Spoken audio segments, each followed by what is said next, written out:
Yes. Yeah, hello and welcome. Today we're going to talk about new topic, okay? The main core topic, okay?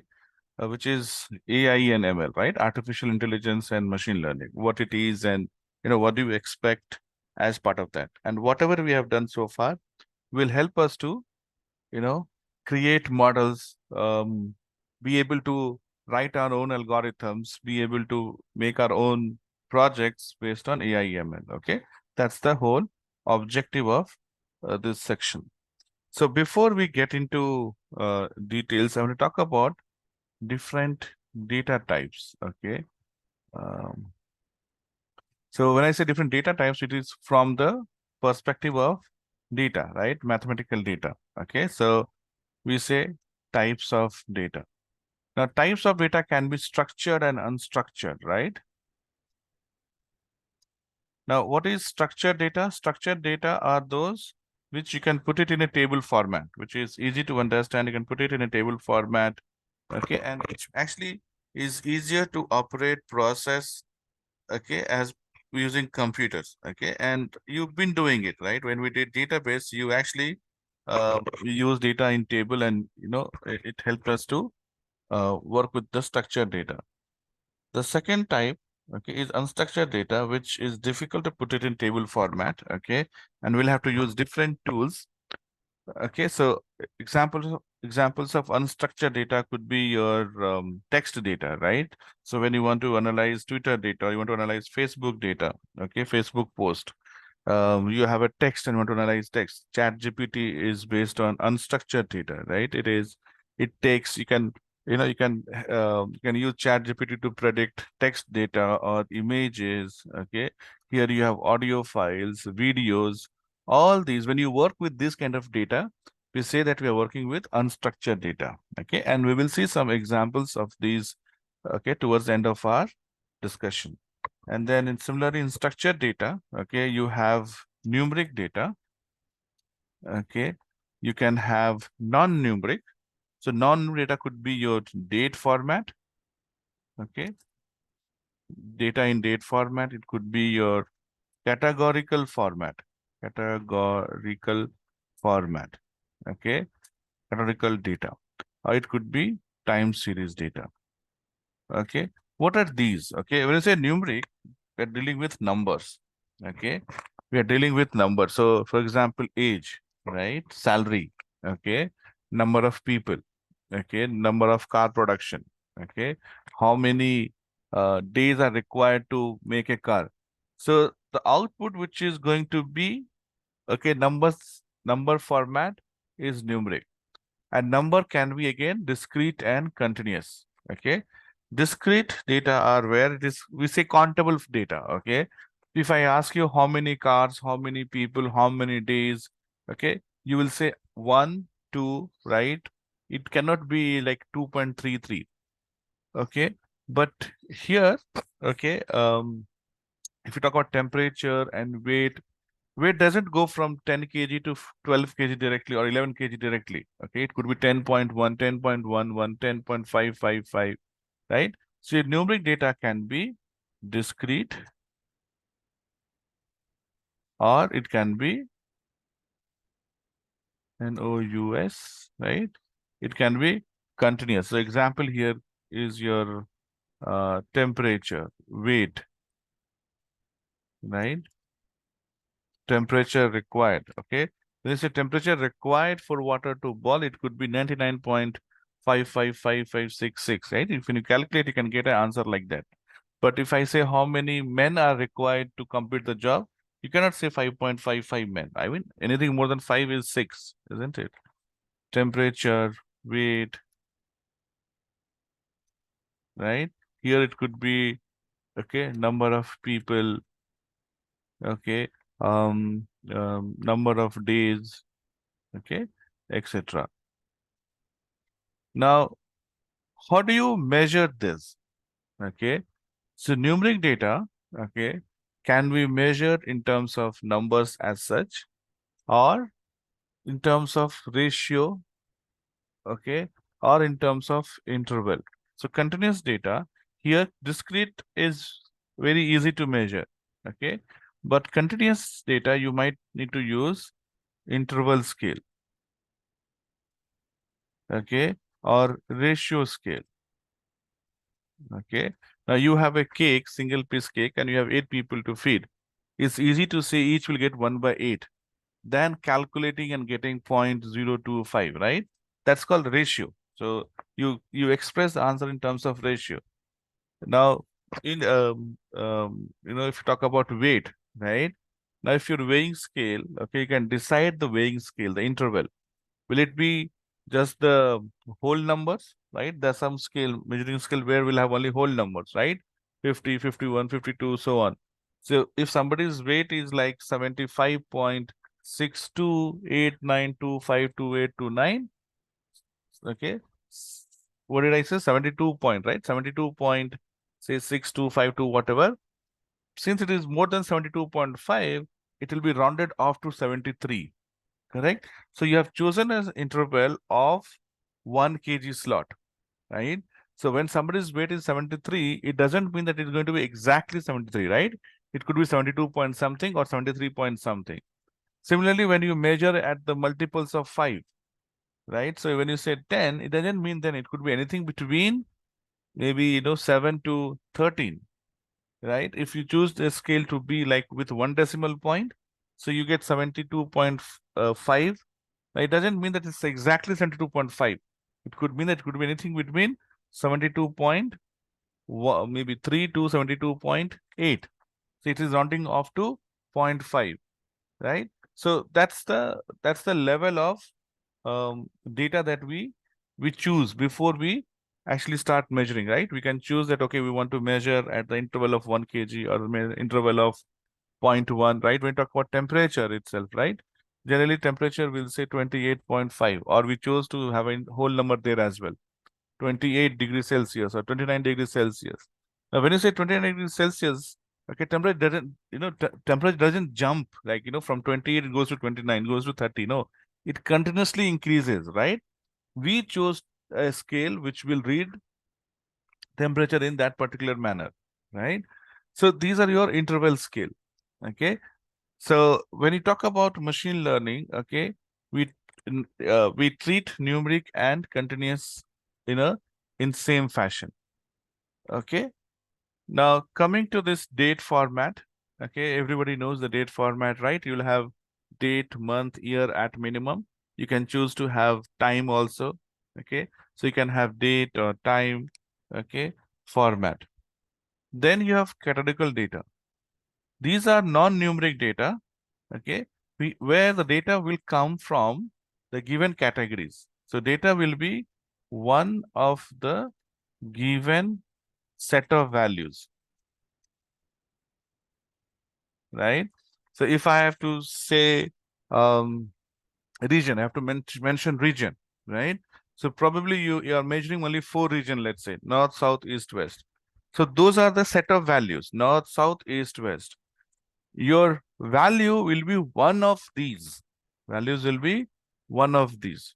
You talk about gender, male, female. Okay. So gender value will be one of these two only, right? You can't have anything outside of this set or the category. So we say categorical data. Categorical data again can be of two types. You have nominal data,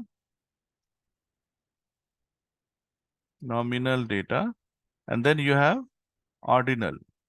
Okay. Here, order is important. Here, order is not at all important. Okay, example, male, female, right? It doesn't matter whether you put male first or female first.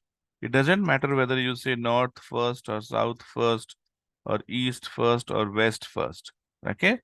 But generally we do in terms of alphabetical order. Okay. So when there is no order, okay, we use alphabetical order. So in when you convert into categorical data, okay, we'll see later in machine learning, this female will be given option 0, okay, index 0. Male will be given index 1 because F comes before M. Similarly here, east will be 0, north will be 1, south will be 2, west will be 3 when you encode it. Purely based on the alphabetical order, okay? It has no value, okay? And when writing, I can write anywhere, right? I can put south later, west first, doesn't really matter. But ordinal is where order is important. For example, if I have to say rate today's session, right? So if you had to rate today's session, right? So I cannot say, okay, okay, anything. I have to say poor, average, good, right? Let's say if I give you scale of 3, okay, poor, average, good. So in writing, I have to say poor, average, good, right? I cannot put poor first, then good, and then average, okay? Similarly, when you have to rate something on scale of 1 to 5, okay? So it will be like you'll say 1/2/3/4/5. Now you see here, rating, though it is a number, but it is categorical. Why?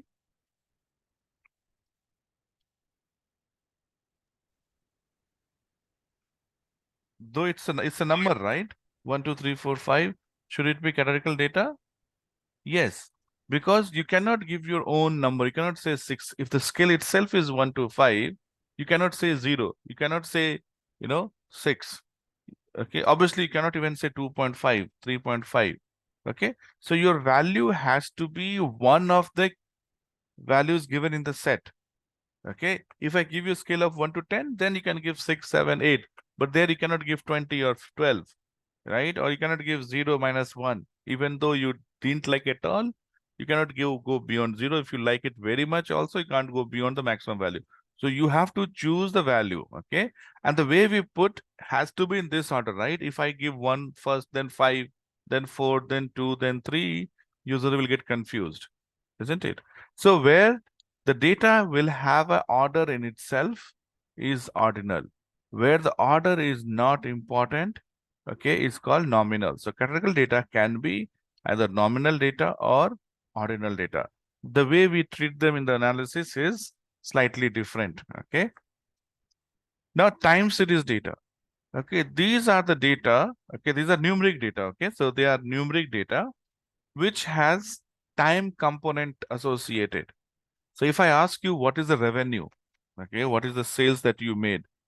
So sales, okay, when we talk about sales, it has to be one of the, like, when I say sales, you have to mention what time, right? Are you talking about daily sales? Are you talking about monthly sales, quarterly sales, annual sales, right? So though is a sales is a numeric data, but sales in itself is not complete. Okay, in the sense you have to say what is your annual sales, okay, what is your quarterly sale, monthly sale. So data that comes with time, okay, is called time series data. So how do you know it is time series data? When you look at the data set and you see that number varies with time. Okay, if there's a single column called sales, okay, then it's a numeric data. But when you see there are column time and sales, and the sales changes with time, okay, quarterly, monthly, okay, then you have to treat it in different way because sales would change based on the time, obviously, right? Number of passengers that travel by air, let's say. Okay, if there's a number of passengers, okay, numeric. But when you see it is linked to the time, then you have to modify your analysis with time series data. Okay, so so as we practice, we'll take example of time series also. We'll see how to use time series data. So these are different types of data that we will be working with. Okay, and I don't think there is any data beyond this, right? So this is the data types, and your analysis changes. The way you will work with numeric is different than the way you'll work with date or categorical or time series or text or image. There are different algorithms for each of these. So first thing that you have to understand is what is the output type. Okay. So with this knowledge, let's go ahead. Okay. I want to talk about what is different concepts that we have seen or will be seeing. So, okay, so we are doing AI ML course, right? In fact, it is mostly ML, not AI. Okay, what is AI? So AI refers to the simulation of human intelligence in machine. okay, which is like think like human beings and act like human beings. So AI, okay, has two component. One, y- you want to make machine think like human being, okay, and second, act like human being. So robots are part of your AI, okay, because robot has to think, okay, I have to move my step forward, and then it actually moves step forward, okay. So that's called AI. So when you talk about AI, it is your machine learning. Machine learning is that thinking part, the brain part. Okay, machine learning will give the will help the machine to calculate what it should do. Should it move backward, forward, okay, left, right. Backward, forward, left, right is categorical data. Should I move backward, forward, left, right, or 30-degree? Okay, left, 30-degree, right. Now you see here there are two components. When I say degree, it becomes two component. Your categorical component, which is like forward or backward, or even if you forget it, if you consider as 360-degree, okay, that becomes a numeric data. When you are calculating degree, how much degree the robot should turn, that becomes a numeric, okay. But if you talk about should it, just four values, backward, forward, left, right, it becomes categorical data. So your algorithm will change if you're trying to predict whether the robot should move to the left or to the right. Okay. And if you're predicting about degrees, again, the algorithm will change to something else. After a few slides, we'll talk about those algorithms as well. Okay. So that's the thinking part is brought by machine learning, and our course is machine learning. Okay. Now, when I talk about machine learning again has various components. You have data science, you have big data and deep learning. Now, machine learning has all these algorithms, and there are some special algorithms, okay, which have been designed recently, and we'll talk about, okay, that will be our last topic, deep learning. So, deep learning uses the concept of neurons, how we actually understand the data.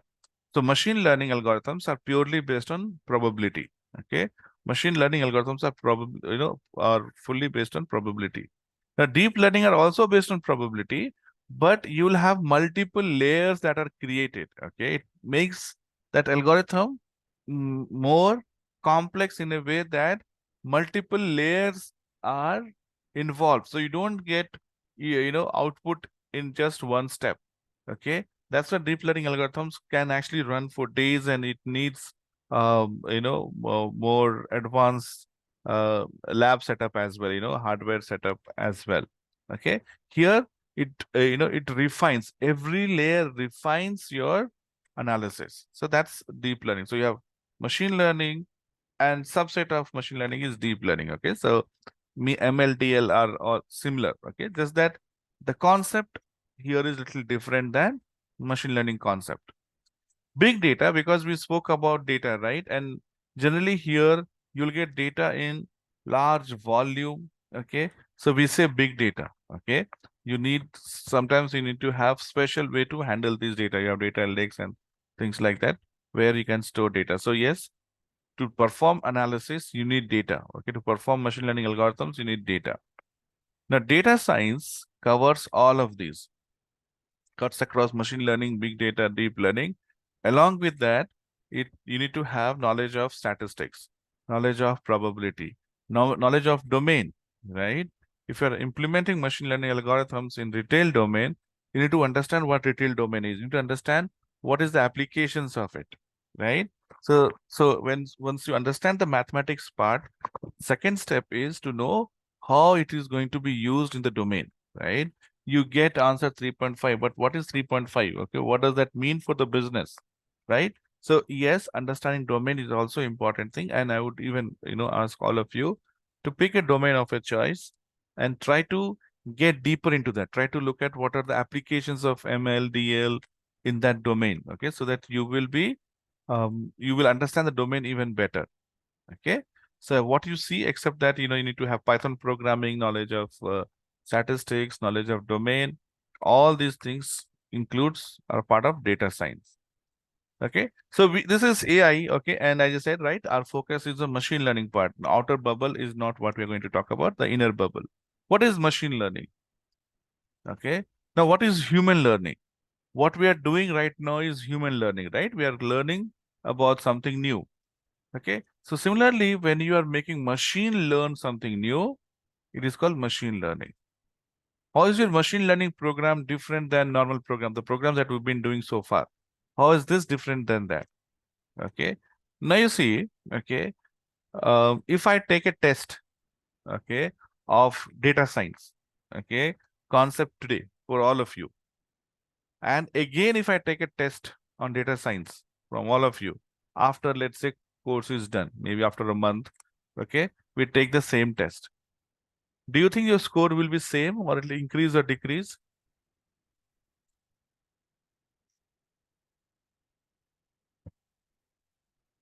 Increase. Hopefully it should increase, isn't it, Jamit? Right? It shouldn't decrease, right? So what is happening is if you, okay, if you, let's say your performance, okay, is P1 right now, okay, today, and with time, okay, your performance has become P2, okay, with time. So today it is P1 and tomorrow it is P2, and P2 is more than P1, right? So time is called experience. So this is your experience E1 and this is experience E2, right? So if your performance with respect to experience increases, okay, then you say that you are learning, right? Right? So if you are evaluating, if you're asking algorithm to evaluate something today, okay, and then you ask the same algorithm to evaluate something after a month, okay, your performance has to increase, isn't it? Algorithm has to give you a better answer.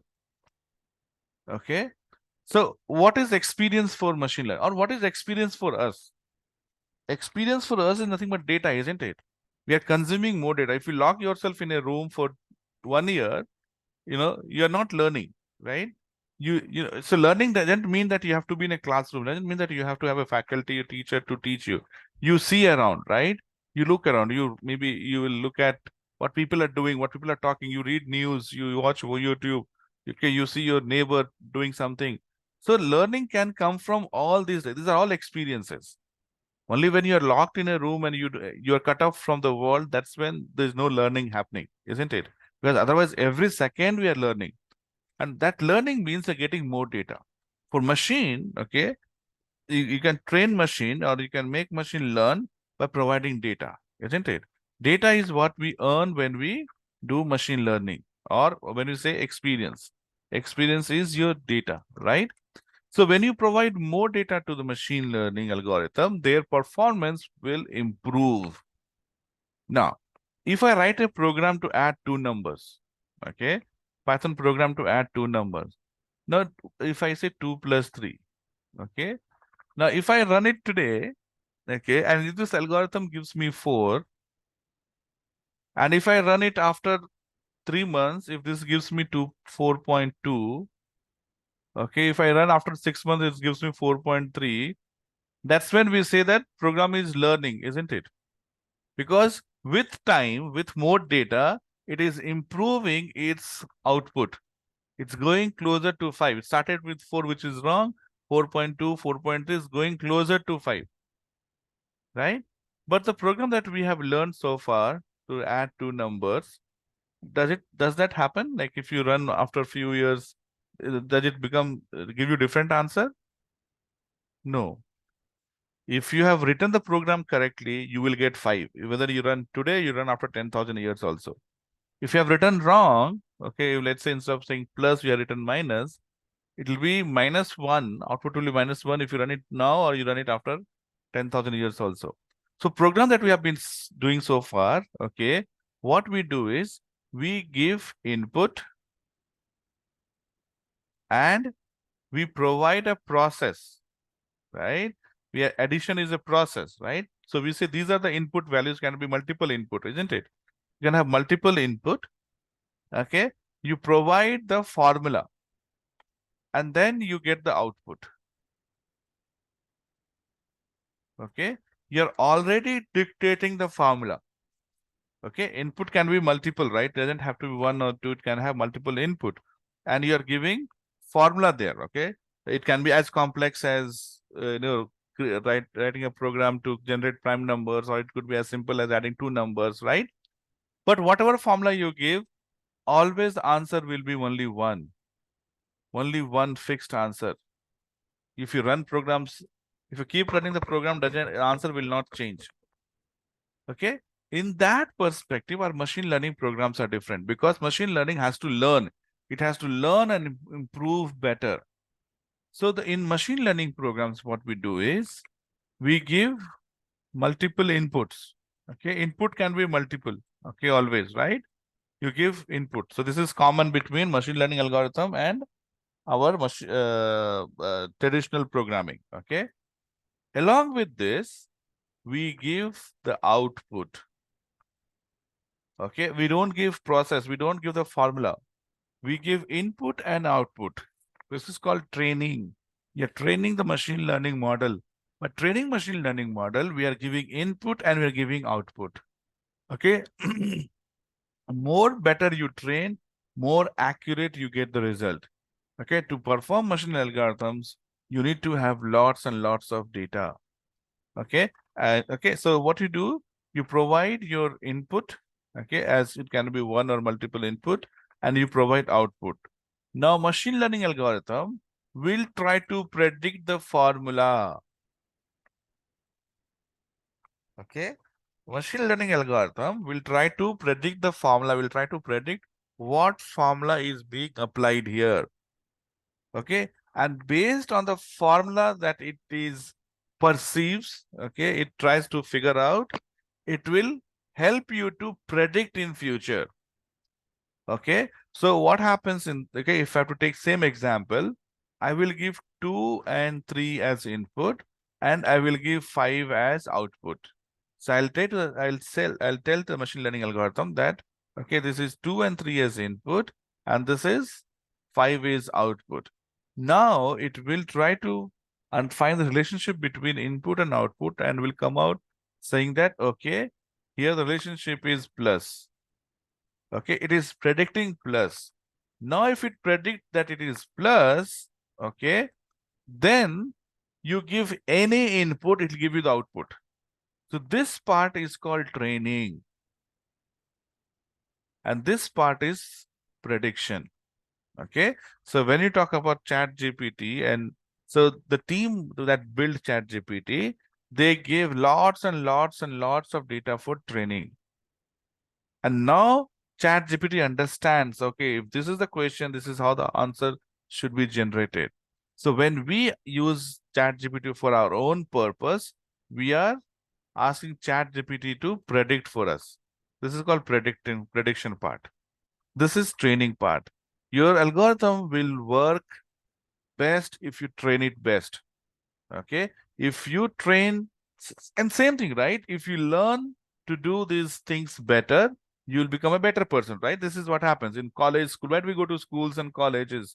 Because we want to learn, we want to get trained, right? So that when we are on the job and doing actual stuff, we do it better, right? This is like putting the kid in a school algorithm. And now you're saying, okay, you have learned now you go and work, right? The work that we do in real time in office is not exactly what we have learned in college, right?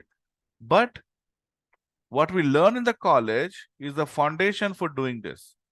The better you learn, better you will be able to perform at work. Okay. If you ignore, if you do not learn here, then this output is going to be bad, isn't it? That's why we spend time and effort, our energy on learning. Okay. And learning never stops. Okay. Doesn't matter what your age is. Okay. Learning never stops, right? So similarly here, okay, we need to train our algorithms. We need to train our machine learning algorithms. They get trained and then we can get it to work here. Now training also has two parts. Okay. Okay. Again, very similar to what we do at college. College or school, you have training where teacher will teach you the concept. Then they take a test. Okay. Why do they take a test? to understand how well you have understood those concepts. So while training, okay, and this we will see when we start doing our algorithm, we have two components. This is the actual work. This is the work scenario where you will be asked to, perform well. But during college, what they do is they will say, okay, they'll teach you, this is training part, okay, and then you have test part. So test part is also done as a training level itself. Okay. We want to see which model is performing better. Okay. Now, at school, not everybody understands the concept same way, right? That's why you get somebody who has 90% marks, somebody has got 30% marks, right? How does it relate to the machine learning model? Okay. We use machine learning model in different domain, right? The model that will be used to predict cars, okay, is not the same model, or it may not be the same model that you will use to, when I say model, it's algorithm. Okay, it may not be the same model. It can be, okay. It may not be, need not be the same model that you will use to predict, let's say, biscuit sales or toothpaste sales, because the nature of data, the nature of uh, the formula as such, right, is different. Okay, prediction of car requires different formula. Prediction of toothpaste requires different formula. Prediction of car is based on GDP, based on, let's say, earning potential. But toothpaste is something which is common, everybody has to buy, isn't it? So the formula, the logic behind them is different, and the different algorithms will be able to catch these different formula as such. I told you, right? Formula plus the whole objective of algorithms. Okay, we'll be doing maybe 15 to 20 algorithms, okay, overall, but there are lot more, many algorithms, as you will learn, okay, as you go into this field. So the purpose of all the algorithm is to figure out this formula here. Okay, sometimes it will be plus, sometimes it will be minus, sometimes it will be multiplication, right? I'm just making it easier for you to understand. So the different algorithms will be able to predict these formula differently. The one that catches the formula better is your preferred algorithm. So what we do here in the training, we don't train just one algorithm. We have to train 10, 15, 20 algorithms. So same concept, you have to run over multiple algorithms. And then you test them. Test each of those 20 algorithms and see which is giving you better result in the test.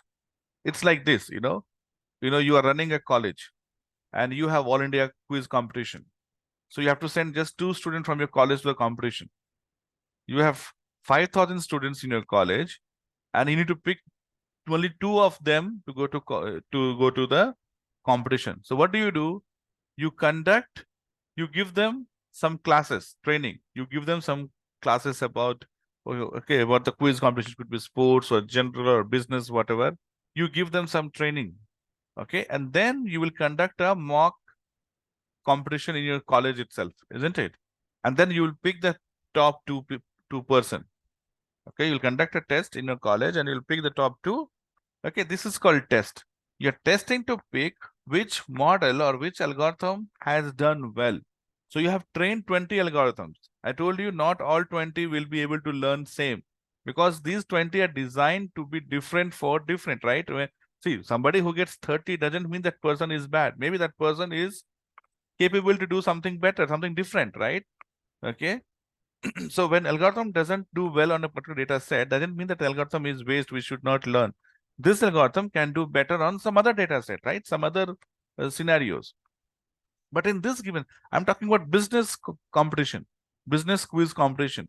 For business quiz competition, these 2 students are the best. So you pick them and you send them. Okay, and you send them and you forget that that's what you can do, right?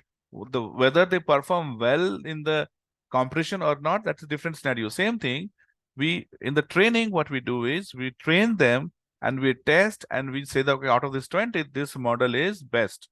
And that model is then used to make prediction in real life, in real time. And then you evaluate, you keep evaluating, okay? It's not that you figure out and you implement a solution and then you have to come back and again rework on it, okay? That's how machine learning works. So you have input data, okay, output data goes together to train. After you train them, as I told you, not all algorithms will be able to perform better, and you cannot, okay, by name or by looking at the data, you cannot pick which algorithm will work best for you. So you have to pick all the potential algorithms which you think will do well. Okay, run them, find out their performance, and then you say, oh, this algorithm is doing well. Okay, so that's how machine learning works. Okay, so let's get into deeper. There are a lot more concepts. We will discuss them as we come across. Okay, so what are some of the examples or some of the algorithms that we will talk about in our class? Okay, so we generally have four main types of algorithms, or three main types only.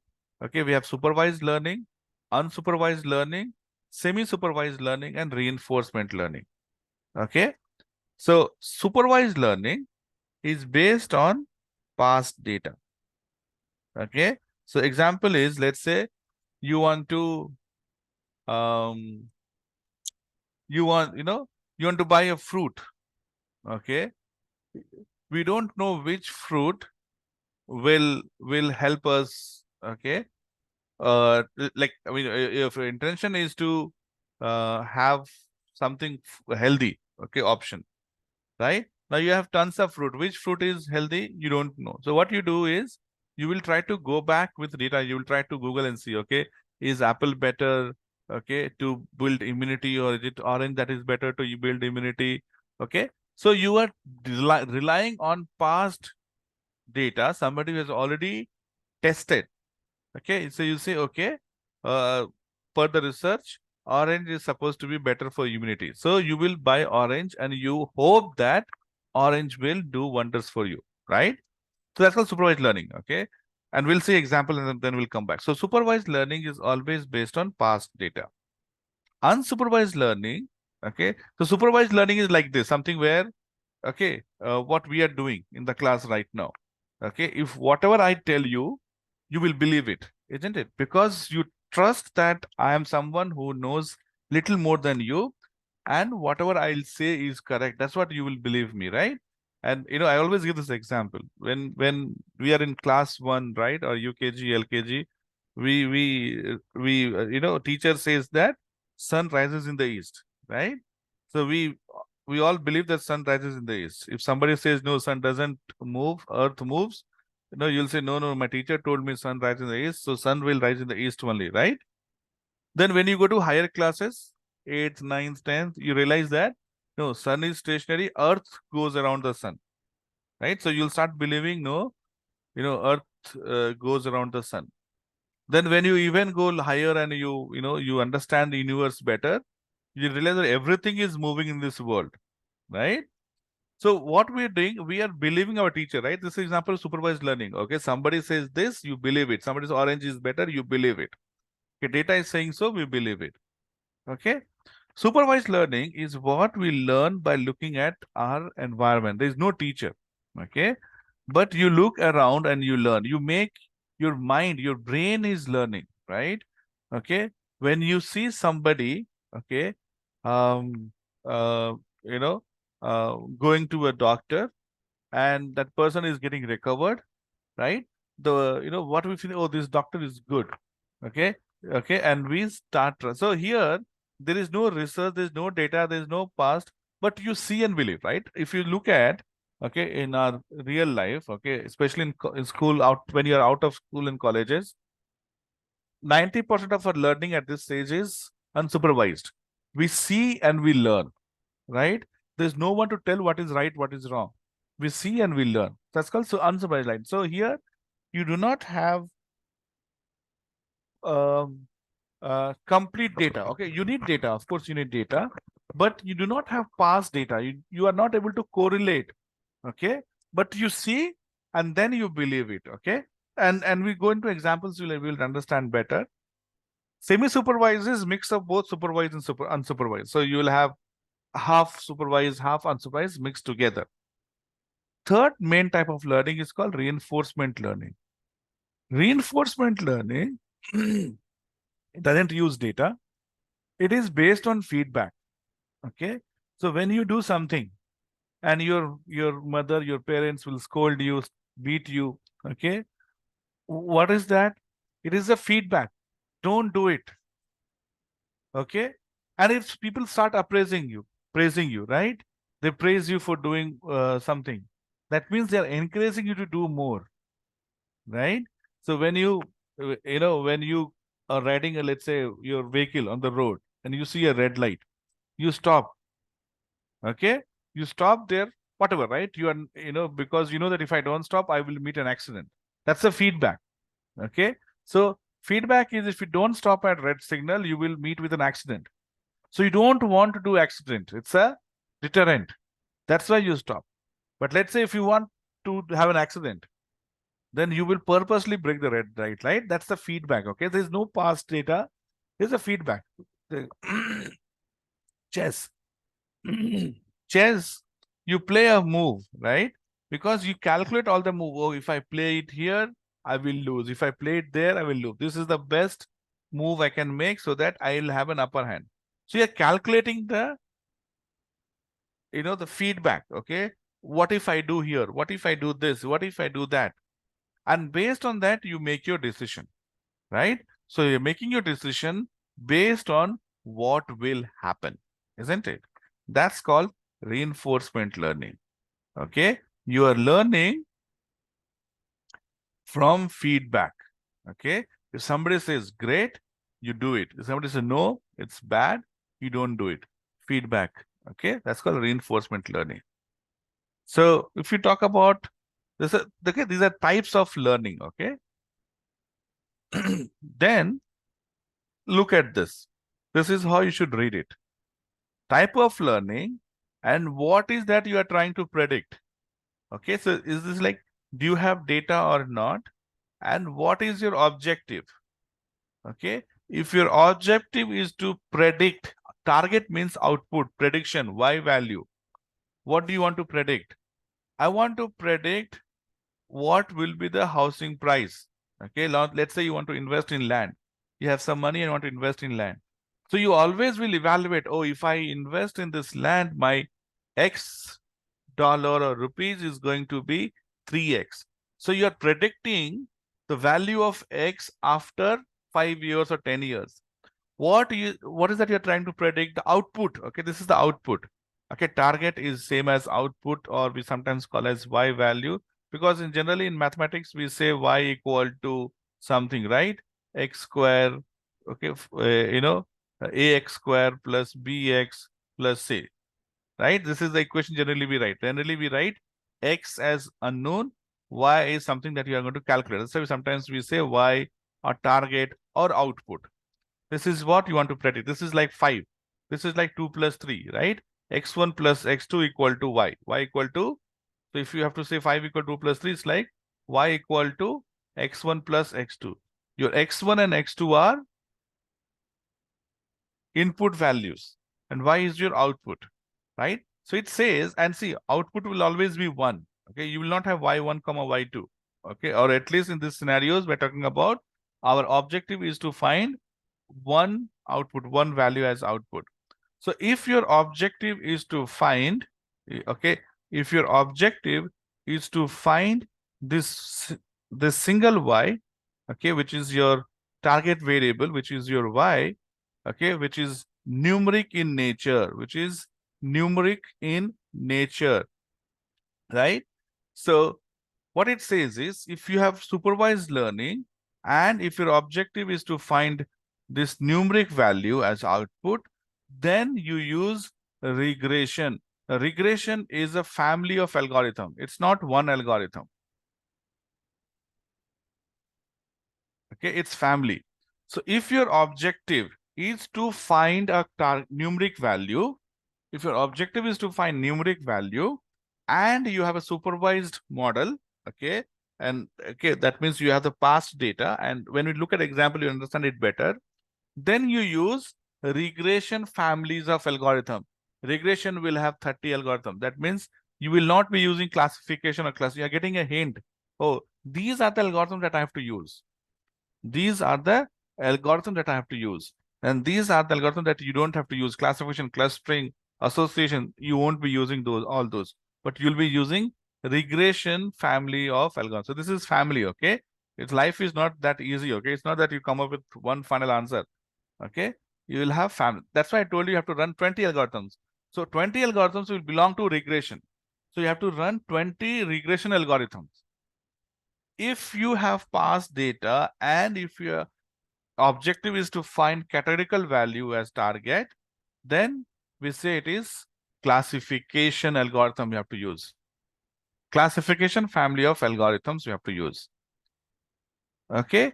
Then you have unsupervised learning. In unsupervised learning, there is no target. Okay. Because unsupervised learning, you don't know what you're going to do. There's no name that you can give. Okay. So here we use clustering and association. Now it's time to look at an example, and then all these things will be clear. Okay. So example I said here is housing price prediction. Okay. This is example.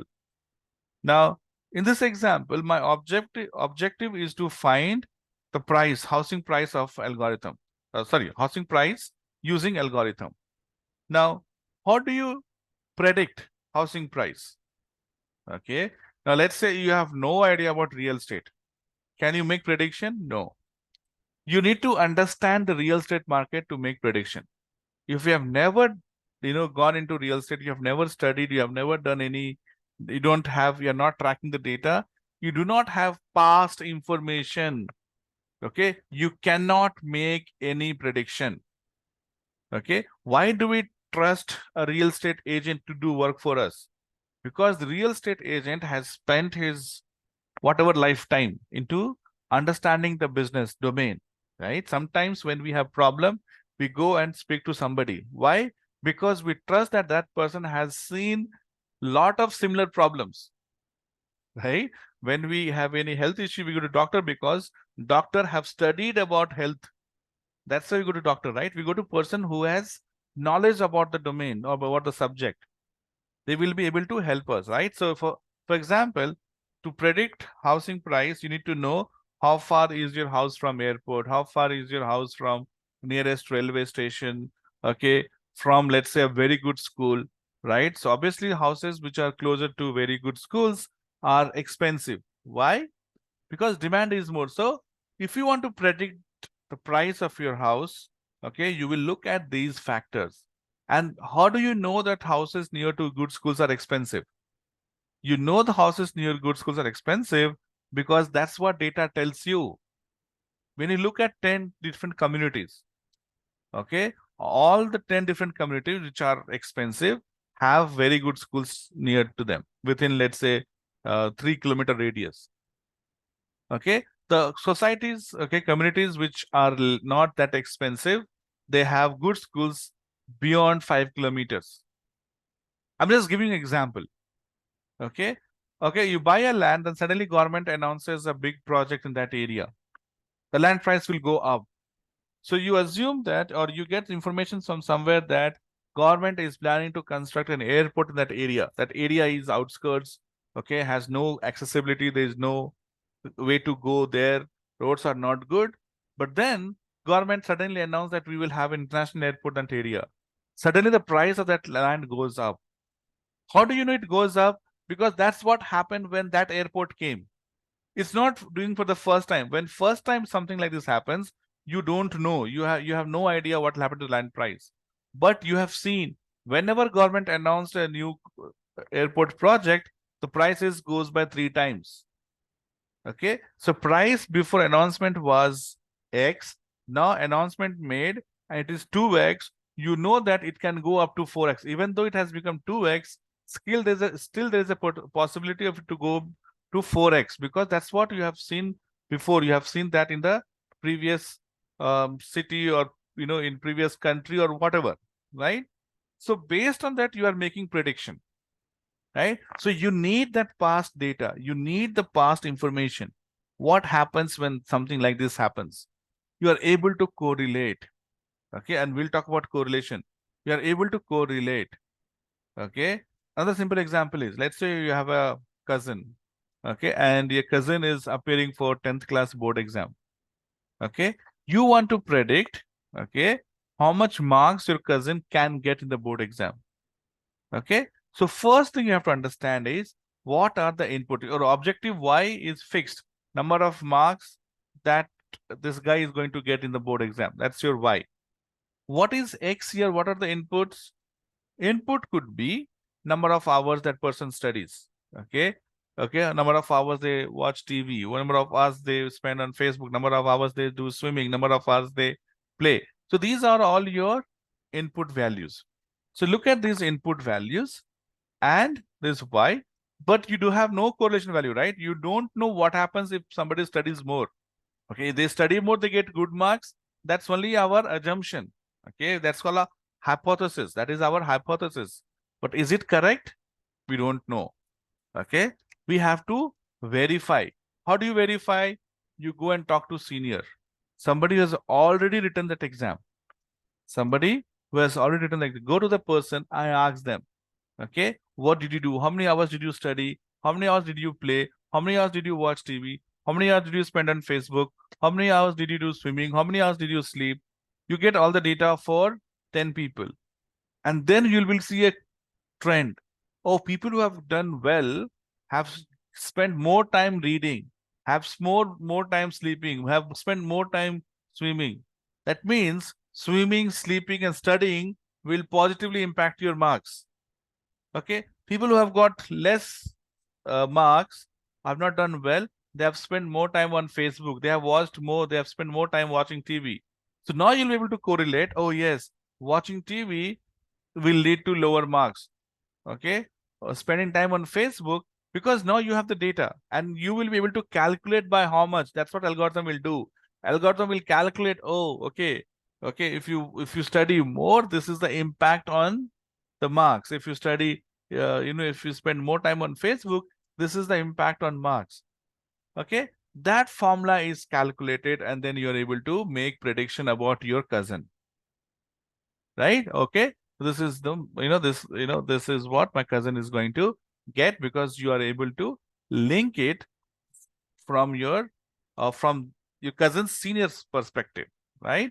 Because they have already appeared, they have already got the marks. Okay, this is what I mean by supervised learning or past data. You have both input and output from previous data. You have both input and output from previous data.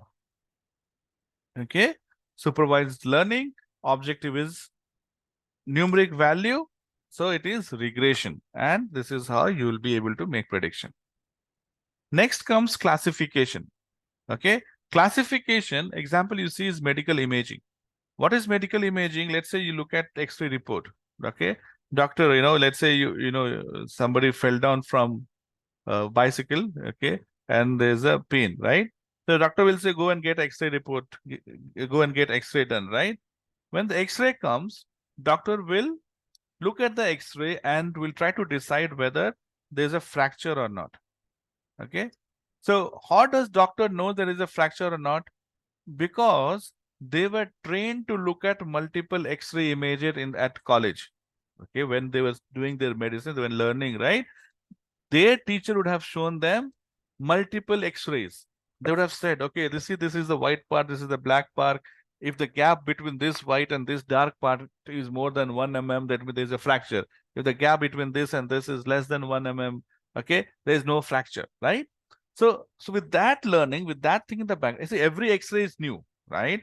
Just like your cousin is appearing for the first time in the exam board, okay? But people have done this before, okay? So this case is new, but similar cases have been done. Similarly, your X-ray or that person's X-ray is new, but doctors have seen multiple X-rays before, right? So with that, they're going to correlate. Oh, yeah, it looks like fracture or no fracture. Output is yes or no. It could be any categorical output. Okay. In this case, yes, no. Okay. Whether person will buy your product, yes, no. Whether there is a fracture, yes or no. Okay. Okay. Should I buy car A or B or C? There now decision I'm trying to make is one of the three. Okay. So again, categorical. Let's say you have only 3 options. Okay. You have shortlisted 3 options. Now you're looking at various factors like maybe the fuel efficiency of the car. Maybe you're looking at the power of the car. Okay. Maybe you're looking at the what do you call the maintenance cost, right? So these could be the factors on which you are choosing one of the 3. right?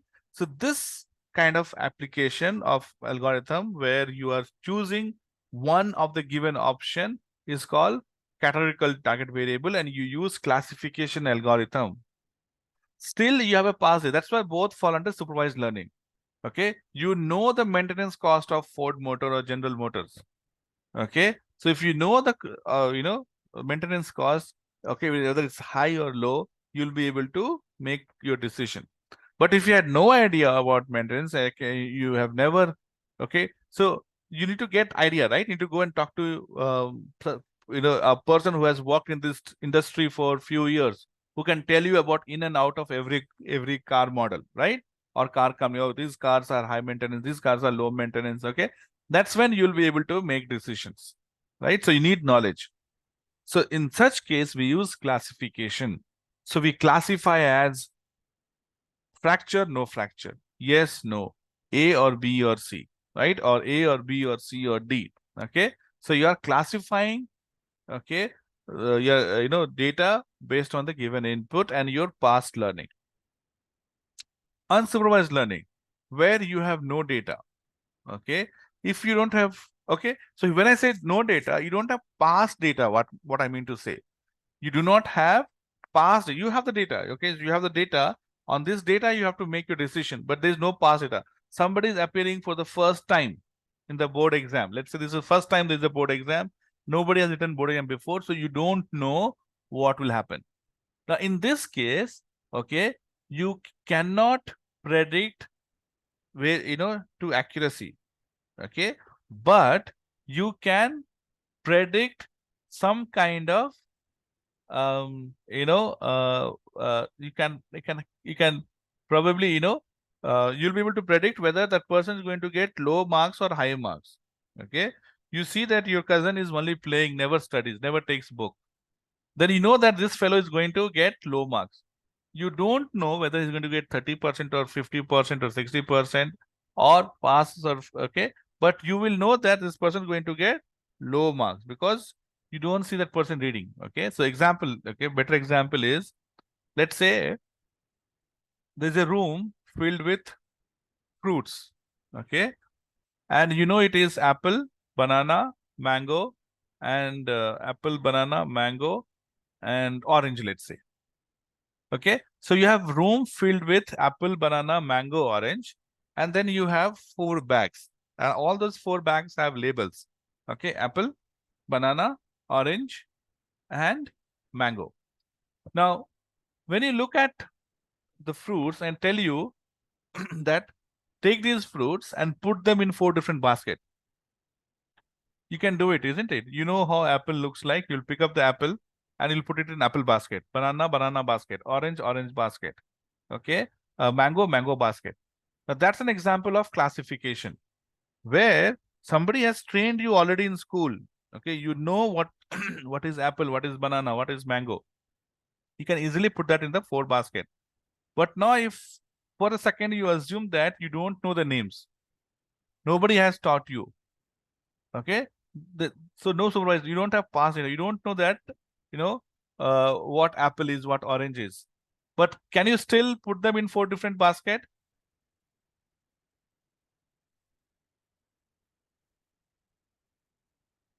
Okay, yes, you can put them in 4 different basket, right? Just that you don't know what is apple, you may not know what orange is. So here you don't need label, but you can group them, right? You can group them. Oh, because see, each of them has different shape and size. That is called unsupervised learning. When you pick up fruit, okay, you will be able to, you can look at the shape, size, color, and you know that all these fruits are different, right? Orange is perfectly round, mango has a different shape, apple has different shape, banana has different shape. All these, just based on shape, you can group 4 of them. But you can't put a label on it. You can't say this is apple, this is orange, because nobody taught you. So that's called unsupervised learning. Okay, unsupervised learning, when we learn, right, we learn what is good, what is bad, but how much good, we don't know. Or so here you will be able to group them, but you can't label them. That's the difference between classification and clustering. Okay, but still you can do it. Okay, this is called unsupervised learning. learning is important. You cannot close your eyes and put them separately. But you open your eyes and you try to learn, oh, this looks like similar to this. These fruits are similar. So these fruits will go together in one basket. Okay. So you'll be able to still be able to put them separately, but you can't label them because you have not been taught what apple is. But based on your knowledge, you can still group them together. So applications where grouping is enough is called unsupervised clustering example. Okay. So I'll stop here. I think we are much beyond the time. I'm going to stop it here. Okay. And